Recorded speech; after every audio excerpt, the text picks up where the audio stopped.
Black and വൈറ്റിലും കളറിലും ഒരേപോലെ തിളങ്ങിയ അഴകിൻ്റെ താരറാണി ജയഭാരതി. മലയാള സിനിമയുടെ ഒരു കാലത്തിന് തൻ്റെ പേര് ചേർത്ത് ജയഭേരി മുഴക്കിയ താരം. കാലം മുടിയിഴകളിൽ ബ്ലാക്ക് ആൻഡ് വൈറ്റ് കല വരച്ചിട്ടെങ്കിലും മലയാളിയുടെ സൗന്ദര്യ സങ്കല്പത്തിൽ ജയഭാരതി ഇന്നും നിറസുന്ദരി തന്നെ.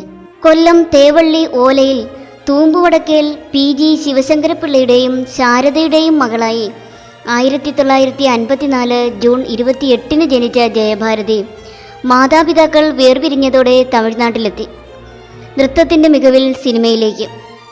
ശശികുമാറിൻ്റെ സിനിമയായ പെൺമക്കളിൽ അഭിനയിക്കുമ്പോൾ പ്രായം 13 വയസ്സും 8 മാസവും മാത്രം.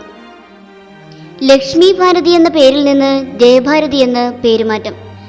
ഷീലയും ശാരദയുമൊക്കെയുള്ള ആദ്യ സിനിമയിൽ കുടുംബത്തിലെ 7 മക്കളിൽ 6ാമത്തെ ആളുടെ വേഷം.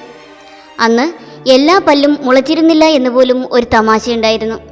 ഇത്ര കൊച്ചുകുട്ടിയെ ഇപ്പോഴേ സിനിമയിൽ എടുക്കണോ എന്ന് സംശയം പ്രകടിപ്പിച്ച പ്രേം നസീറിനോടൊപ്പം പിന്നീട് എത്രയെത്ര സിനിമകളിൽ ജയഭാരതി നായികയായി അഭിനയിച്ചു.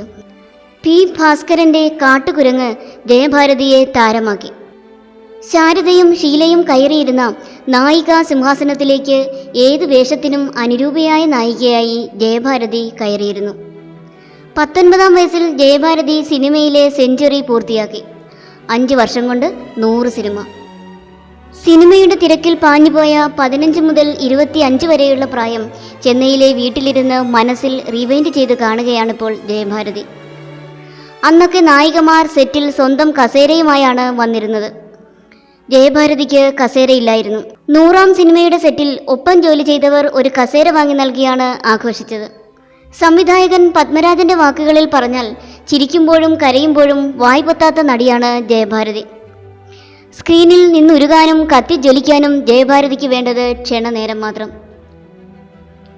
സിനിമയിൽ അഭിനയിക്കുമ്പോൾ ആദ്യമൊന്നും മലയാളം വഴങ്ങിയിരുന്നില്ല.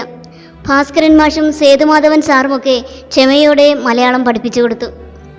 എല്ലാ സിനിമകളിലും ജയഭാരതി തന്നെയാണ് ഡബ് ചെയ്തിരുന്നത്. മലയാളത്തോടും മലയാളികളോടും എത്ര പറഞ്ഞാലും തീരാത്ത നന്ദിയുണ്ട് എന്ന് ജയഭാരതി പറയുന്നു. സിനിമയിൽ നിന്ന് മാറി നിന്നിട്ടും മലയാളികൾക്ക് ജയഭാരതിയോട് വളരെ സ്നേഹമാണ്. ഇടയ്ക്ക് TV-യിൽ മിന്നിമറയുന്ന പഴയ പാട്ടുകളിലേക്ക് കണ്ണെറിയുമ്പോൾ ജയഭാരതിക്ക് ഏറെ ഇഷ്ടമുള്ള ഗാനങ്ങൾ പലതുണ്ട്. ഗുരുവായൂർ കേശവനിലെ ഇന്നെനിക്ക് പൊട്ടുകുത്താൻ, തച്ചോളി മരുമകൻ ചന്തുവിലെ വടക്കിനിത്തളത്തിലെ വളർത്തുതത്ത, മനസ്സും പുരികവും തുടിച്ചു തുള്ളി ജയഭാരതി അഭിനയിച്ച് ലയിച്ച ഗാനങ്ങൾ.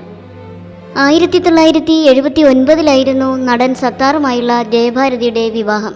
K. നാരായണൻ സംവിധാനം ചെയ്ത ബീന എന്ന ചിത്രത്തിലാണ് സത്താറും ജയഭാരതിയും ആദ്യമായി ഒന്നിച്ചഭിനയിക്കുന്നത്.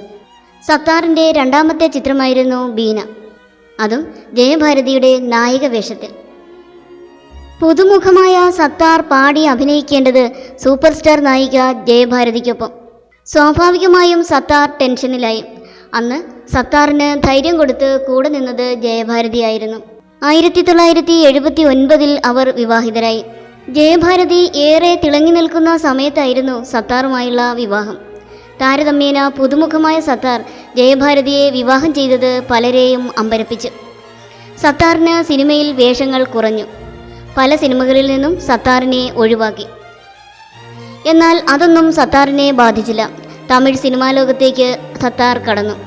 മലയാള സിനിമകളിൽ നിർമ്മാതാവായി. എന്നാൽ ഈ ശ്രമങ്ങൾ പലതും പരാജയത്തിലാണ് കലാശിച്ചത്. അത് വ്യക്തിജീവിതത്തിലും പ്രതിഫലിച്ചു.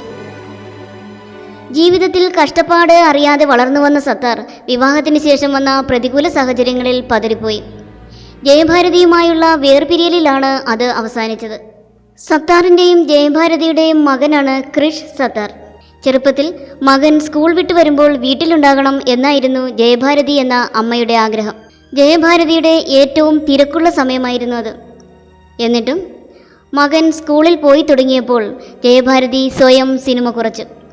എഞ്ചിനീയറിംഗ് മികച്ച നിലയിൽ പാസ്സായ ക്രിഷ് UK-യിൽ ഭാര്യ സോനാലിക്കും മകൾ അമ്പയ്ക്കുമൊപ്പമാണ് താമസം. 2002 ഇറങ്ങിയ മോഹൻലാൽ ചിത്രം ഒന്നാമനിലാണ് ജയഭാരതി ഒടുവിൽ അഭിനയിച്ചത്. ഇനി ഒരു സിനിമയിലും അഭിനയിക്കില്ല എന്ന് ജയഭാരതി പറയുന്നില്ല. കാരണം സിനിമയോട് നോ പറയാൻ ജയഭാരതിക്കാവില്ല. ജയഭാരതിയെ കാണാതിരിക്കാൻ മലയാളിക്കും.